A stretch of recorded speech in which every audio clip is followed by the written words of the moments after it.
창세기 23장 들어가겠습니다. 23장을 제가 봉독을 하겠습니다. 23장은 사라의 죽음과 장사에 관한 얘기이기 때문에 제가 쭉 봉독을 하겠습니다. 끝까지. 사라가 127세였는데 이것이 사라의 연수였더라. 사라가 가나안 땅 헤브론 즉 기랏 아르바에서 죽으니 아브라함이 사라를 위하여 와서 울며 애곡하더라.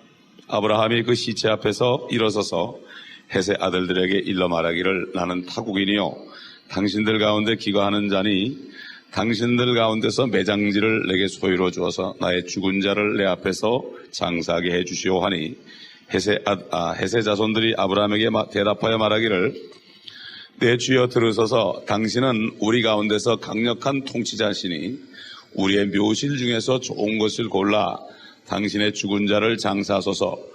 우리 중에는 아무도 자기의 묘실에다 당신의 죽은 자를 장사함을 금지시킬 자가 없으리이다 하니 아브라함이 일어서서 그 땅의 백성들 곧 헷의 자손들에게 절하고 그들과 이야기하여 말하기를 내가 나의 죽은 자를 내 면전에서 장사하는 것이 당신들의 생각이라면 내게 듣고 나를 위하여 소할의 아들 에프론에게 간청하여 그가 그의 들 끝에 갖고 있는 막펠라 굴을 내게 주게 하되 그 감나가는 대로 돈을 받고 그가 당신들 가운데서 내게 주어 매장지로 소유하게 하소서 하니 에프론이 헷의 자손들 사이에 거하였는데 히딘 에프론은 헷의 자손들 즉 그의 성읍 문에 들어간 모든 사람이 듣는 데서 아브라함에게 대답하여 말하기를 내 주여 그리 마시고 내게 들으소서. 그 들을 당신께 드리며 거기 있는 굴도 당신께 드리어 내 백성의 아들들의 면전에서 내가 그것을 당신께 드리오니 당신의 죽은 자를 장사하소서 하더라. 아브라함이 그 땅의 백성들 앞에서 절하더라.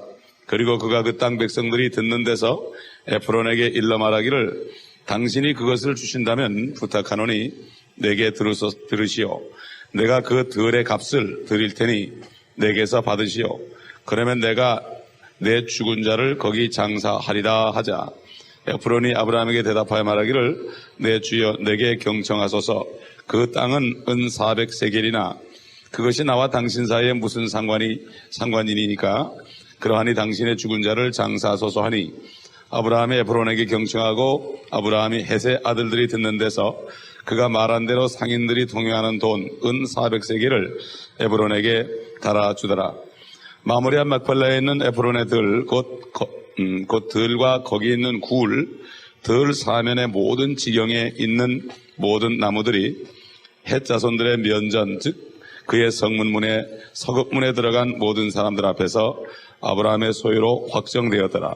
이 일 후에 아브라함이 그의 아내 사라를 가나안 땅 헤브론 곧 마모레 앞 막펠라들의 굴에다 장사하였더라. 그 들과 거기에 있는 굴은 헷의 아들들에 의하여 아브라함에게 매장지로 소유가 확정되었더라. 아멘. 사라가 127세가 돼서 이제 세상을 떠났습니다.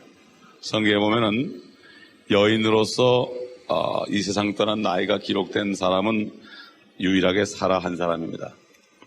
어떤 여인도 남자들은 몇 세에 죽었다 몇 세에 죽었다 이렇게 나왔지만 여자로서 죽은 연수가 나타나는 사람은 사라 한 사람밖에 없습니다. 127세입니다. 아브라함은 175세에 죽었고 아브라함과 사라의 나이 차이는 10살입니다. 근데 우리가 특히 한국 사람들 결혼할 때 보면은 주례자들이 100년 해로해달라고 그러죠. 근데 뭐 100년을 어떻게 해로합니까? 그래서 50년을 같이 살면은 금혼식이라고 그러죠. 금혼식. 예? 참 50년만 같이 살아도 축복이라고 얘기합니다. 그런데 여기 사라와 아브라함은 분명히 127세에 죽었으니까 그때 당시에 결혼을 틀림없이 20세 전에 했을 거란 말이에요. 27세였어도 100년을 사는 거 아닙니까? 참 축복받은 부부입니다. 이 세상에서 참 축복받은 부부고 정말 하나님이 간섭을 해서 정말 우리에게까지 이름이 알려지고 이 사라라는 여인은 이 사도 베드로가 성도들에게 편지할 때 여인의 모범으로서 이렇게 소개를 합니다. 베드로전서 3장 1절에 보게 되면 이와 같이 너희 아내들아 너희 자신의 남편에게 복종하라. 이는 말씀에 순종하지 않는 자들일지라도 아내의 말없는 행실로 인하여 그들을 얻고자 함이니 이는 그들이 두려움 가운데 너희의 정숙한 행실을 봄이라. 너희는 머리를 닦고 금으로 치장하거나 옷을 입는 외모로 단장하지 말고 오직 마음에 숨겨진 사람을 썩지 아니하는 것 곧 온유하고 고요한 영으로 단장할지니 그것은 하나님 보시기에 매우 값진 것이니라. 예전에 하나님을 신뢰했던 거룩한 여인들도 이와 같이 자기 자신의 남편에게 복종함으로써 자신들을 단장하였느니라. 사라가 아브라함을 주라 부르며 복종했던 것과 같이 너희가 선을 행하고 어떤 놀라운 일에도 두려워하지 아니하면 그녀의 딸들이 되느니라. 참 한국이 동방예의지국이라고 그러죠. 그래서 옛날 유교 사상에 보면은 여필종부란 말이 있습니다. 이게 성경적입니다. 성경적이란 말이에요. 하나님이 그렇게 질서를 만들었단 말입니다. 참 이 사라는 남편을 주라고 나는 종이다 이렇게 하면서 살았던 여인이고 이렇게 성령께서도 베드로를 통해서 칭찬을 하고 있고 그가 죽은 지 거의 4,000년이 지난 오늘날에도 그의 이름이 계속해서 칭해지고 있고 그의 이름이 참 모든 여인들의 모범으로 소개되고 있다 이것입니다. 그렇기 때문에 이 사라만큼 축복받은 여인이 없습니다. 그리고 사라가 난 이삭의 혈통에서 하나님이 육신을 입을 때 그 혈통을 택한 것입니다.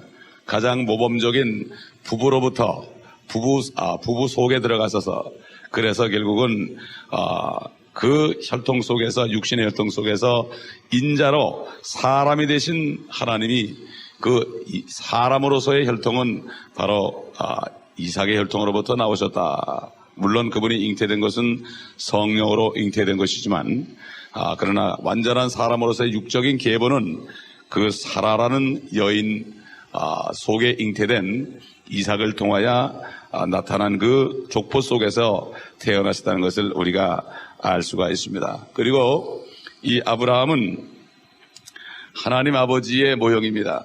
하나님이 자기 아들 독생자 예수 그리스도를 아끼지 않고 죄인들을 위해서 내주신 것처럼 아브라함도 독자 이삭을 하나님이 바치라고 그럴 때 참 번제로 바치기 위하여 장작점에 올라놓고 그를 죽이기 위해서 칼을 쳐들었던 그 아브라함은 하나님 아버지의 모습입니다.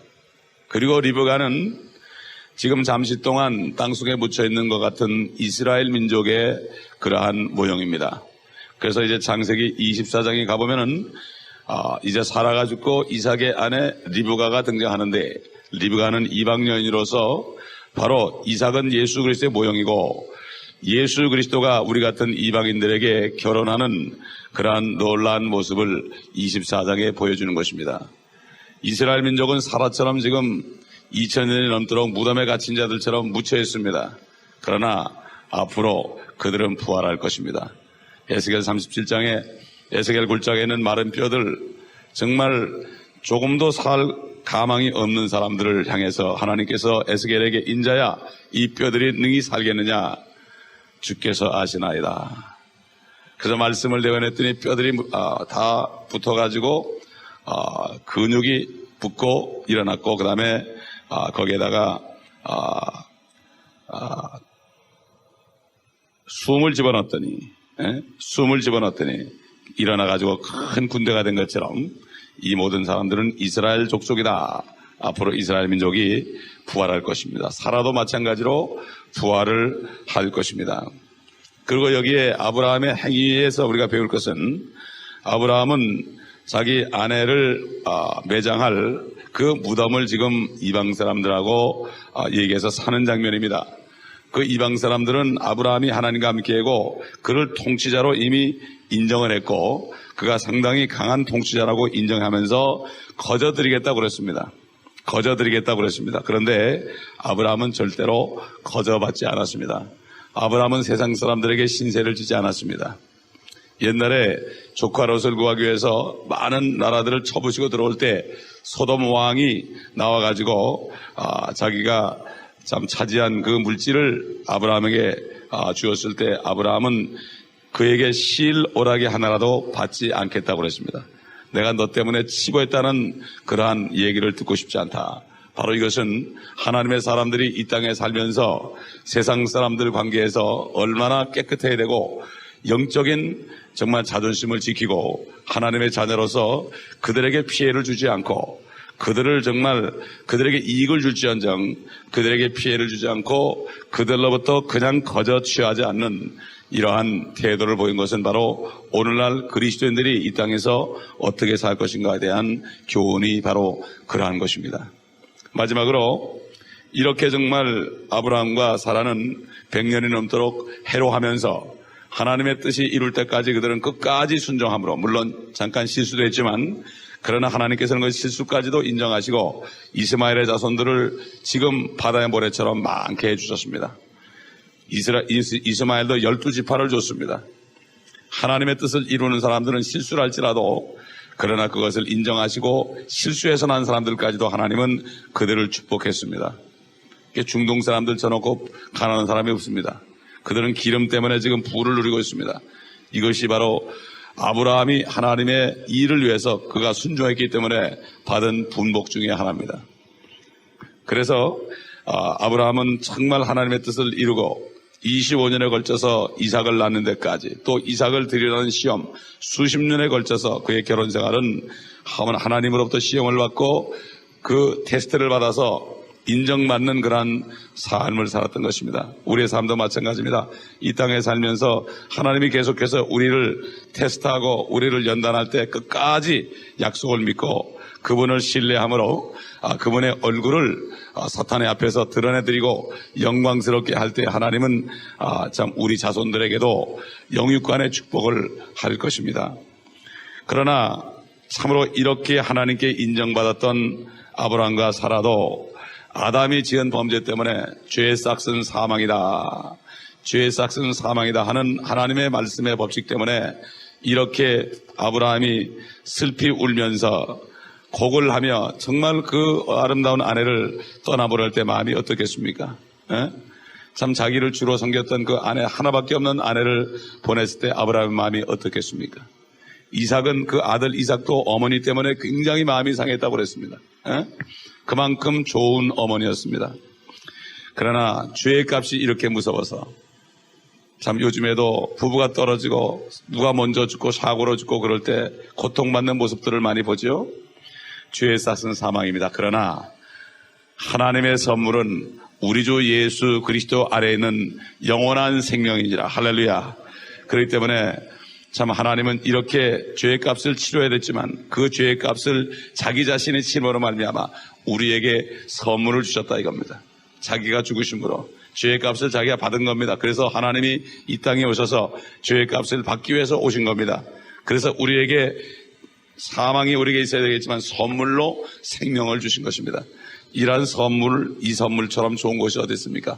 그러나 요즘에 그리스도인들이 이 선물을 받은 것을 별로 감사하게 여기지 않고 당장나게 필요한 것들 때문에 원망하고 불평하는 것을 많이 볼 수 있습니다. 그러나 이제 24장에 넘어가게 되면은 예수 그리스도를 예표하고 모형인 이삭이 나오고 또 우리의 모형인 리브가가 나오고 성령님의 모형인 엘레셀이 나오고 하나님의 모형인 아브라함이 나와서 우리가 받은 축복이 얼마나 큰 것이라는 것을 24장에 나타내 줍니다. 23장은 사라의 죽음과 아브라함의 통합이 있습니다. 이것은 마치 우리 인간들이 죄 때문에 죽을 때 하나님이 아브라함 같은 하나님이 참 우리를 위하여 우리를 창조하셨는데 이렇게 마귀 때문에 죄를 져서 우리가 죽을 때 하나님이 애통했지만은 다시 하나님께서 우리를 살리심으로 그러므로 우리에게 선물을 주시는 이러한 장면이 있다 이겁니다. 그렇기 때문에 모든 성경은 장수 절수 하나하나가 하나님의 경륜 속에서 미리 예언된 말씀입니다. 창세기는 과거의 사건이 아니라 앞으로 될 일들을 여기에 다 기록한 것입니다. 이것이 바로 성령의 기름 부음이 없으면 이것을 깨달을 수가 없는 것입니다. 구약 성경 안에는 엄청난 부하가 있고 사도 바울은 이 구약 성경을 읽다가 은혜 받은 말씀들을 전부 편지에다 쓴 것입니다. 우리도 마찬가지로 구약 성경에서 계속 앞으로 창세기를 비롯해서 출애굽기, 레위기, 민수기, 신명기를 쭉 공부하다 보면은 엄청난 하나님의 은혜 속으로 우리가 들어갈 것입니다.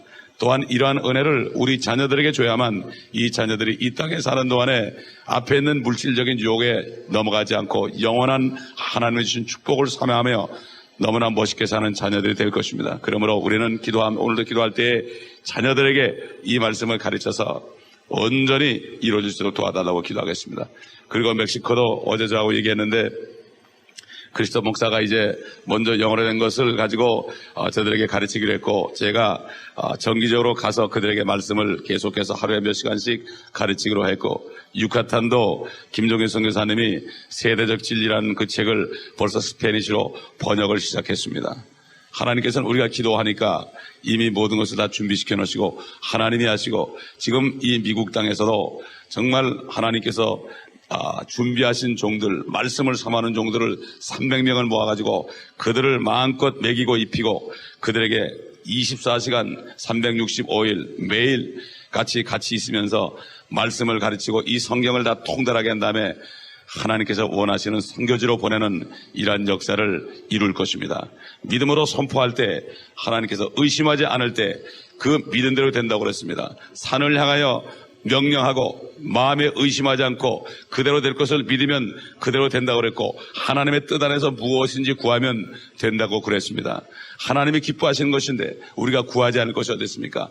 이 아침에 이 생명의 말씀, 이 신령한 말씀을 우리가 다 우리 세대뿐만 아니라 우리 자손들 세대와 이 남미 우리에게 주신 선교지 모든 나라에 가서 이 말씀들을 다 증거할 수 있도록 이 아침에 기도하는 시간 되시기 바랍니다. 이 시간 통성으로 기도하겠습니다. 아버지 하나님 감사합니다. 우리에게 귀한 말씀을 주시고 아버지 하나님이여 이 말씀 속에 있는 하나님의 계획과 앞으로 이루어질 일들을 우리에게 가르쳐 주신 것을 감사합니다. 아버지 아브라함이 사라가 죽었을 때 애통한 것은 바로 하나님께서 아버지 아내처럼 우리를 창조하신 우리들이 죄 때문에 죽어갈 때 슬피 울고 우리가 주여 주여 하지만 죄 때문에 죽어갈 때 슬피 울며 이것을 바라보시면서 아버지 주님이 친히 사람이 되셔서 아버지 하나님이여 아브라함의 육신의 혈통으로 태어나시고 아버지 하나님 사라는 죽었지만은 우리는 아버지 리브가처럼 이삭을 만나 이삭 같은 예수 그리스도를 만나 죽지 않고 영원히 사는 놀라우신 이러한 하나님의 경륜을 다시 한번 깨닫게 하신 것을 감사드리나이다. 아버지 이 시간에 간절히 기도합니다. 이 생명의 말씀 아버지 하나님이여 너무나 아름다운 말씀 이 말씀들을 우리 자손들에게 잘 증거할 수 있도록 도와주시고 이 자녀들을 가르치시는 학교가 이 교회에 세워지게 도와주시옵시고 또 우리 세대들 이민 세대들 우리 한국인들에게도 이제는 이 생명의 말씀을 우리가 증거하여 저들을 말씀으로 무장시키고 아버지 저들이 아버지 하늘의 영광을 바라보며 하늘에 살게 하며 그러므로 아버지의 평강과 은혜 가운데서 남미와 모든 세상을 나가 아버지 주여 마지막 주님 오실 날 얼마 남지 않은 때에 이 생명의 말씀을 증거하는 종들을 되는 훈련을 시킬 수 있도록 도와주시옵소서. 사역자 훈련을 시킬 수 있는 훈련소를 만들 수 있도록 주님 모든 것을 공급하시고 인도하시고 역사하여 주시옵시기를 간절히 기도하고 원합나이다. 옛날 아버지 초대교회 성도들처럼 아버지 1년 365일을 말씀을 배우며 말씀을 먹고 무장하고 하나님의 전신갑주를 입어서 하나님이 원하시는 아버지 이 선교지인 추수하신 남미 땅과 아버지 모든 전 세계에 나가서 이 말씀을 증거하는 이 일을 감당할 수 있도록 아버지 우리가 기도한 300명의 용사들을 일으켜주시고 저들을 말씀으로 양육하여 하나님의 전신갑주를 입혀줄 수 있도록 아버지 하나님 모든 물질을 공급하여 주시옵시고 장소를 공급하여 주시옵시고 도울 자를 보내 주시옵시고 종들을 일으켜 주옵시기를 간절히 원하고 원합나이다. 엔세나다 유카탄에 주님이 이미 모든 일을 시작하시고 역사하신 하나님 감사를 드립니다. 우리가 기도할 때 이미 모든 것을 준비하신 것을 감사하나이다. 올해는 아버지 하나님 말씀을 가르치고 말씀으로 무장시켜서 아버지 무장된 종들이 이제는 아버지 남미에서 7천의 용사가 나타나고 500명의 아버지 하나님 무장된 목회자들이 요소 나라마다 일어나게 하시고 이 미국 땅에도 300명의 순회 선교사들이 나와서 하나님의 뜻을 내리며 이들이 아버지 옛날 기도의 용사들처럼 온 미디안을 아버지 멸망시킨 것처럼 아버지 진리의 횃불을 들고 소리를 지르며 복음의 깃발을 가지고 나갈 때에 온 땅에 떨며 아버지 하나님 주님의 복음을 받아들여 축원드리고 주님 오실 날 아버지 가까운 때에 많은 사람이 주께로 나가며 환난에 넘어가지 않도록 도와주시옵시길 바랍니다. 아버지 하는 바울이 자기 동족들을 인하여 가슴이 아팠던 것처럼 우리 동족 한국인들을 위해 기도하오니 한국인들 이 땅에 사는 우리 이민자들 저들의 마음을 열어주시옵시고 저들이 아버지 TV를 통하여 보는 요한계시록을 통하여 볼 수 있는 기회를 주시고 또 말씀을 들을 수 있는 기회를 주셔서 우리 민족들이 회개하고 아버지 참으로 진리 안에 다시 들어오는 역사 있게 하시고 회개할 때 우리 자녀들이 진리 안에 들어오는 역사가 있을 수 있도록 아버지 인도하여 주시옵시기를 간절히 원합니다. 우리 한국 민족들은 나사렛 예수 그리스도의 이름으로 명령하노니 이제는 세상으로부터 돌이켜 하나님의 말씀으로 돌아올지어다. 우리 자녀들은 예수 그리스도의 이름으로 명령하노니 너희들은 이제는 하나님의 말씀 안으로 진리 안으로 돌아와서 하나님의 나라의 영광 속에 살지어다. 모든 남미 땅에는 모든 족속들아 예수 그리스도의 이름으로 명령하노니 이제는 진리로 온전히 진리를 깨닫고 진리 안에 하나님께 순종함으로 복음을 받아들이고 구원받기를 원하노라. 아버지 하나님 감사합니다. 아버지 하나님 주께서 우리에게 명령하셨고 모든 족속에게 복음을 전하는 교회로 세워주셨사오니 이것을 이루시고 주님이 영광을 거둬 주시옵시기를 간절히 기도하옵고 원합나이다. 이 일들을 위하여 이제는 아버지 하나님을 활짝 열어주시옵시고 필요한 모든 물질과 사람들을 공급하시고 그러므로 통하여 이 모든 일을 능히 이룰 수 있도록 도와주시옵시기를 원하고 원합나이다. 아버지 하나님 영어를 스페니쉬로 번역할 수 있는 종들을 많이 일으켜 주시옵시고 바른 성경을 가지고 바른 말씀을 번역하여 아버지 남미 땅 캐토릭에 쏘가서 구원받지 못하고 저주받은 저들에게 생명의 빛을 비출 수 있도록 주님 인도하여 주시옵시기를 간절히 기도하고 원합나이다. 아버지 하나님 영광과 존귀와 찬양을 받아 주시옵소서. 우리가 많은 열매를 맺을 때 주께서 영광을 받아야 싸우니 아버지 하나님 말씀을 통하여 우리가 열매를 맺고 아버지 하나님의 영광을 나타내는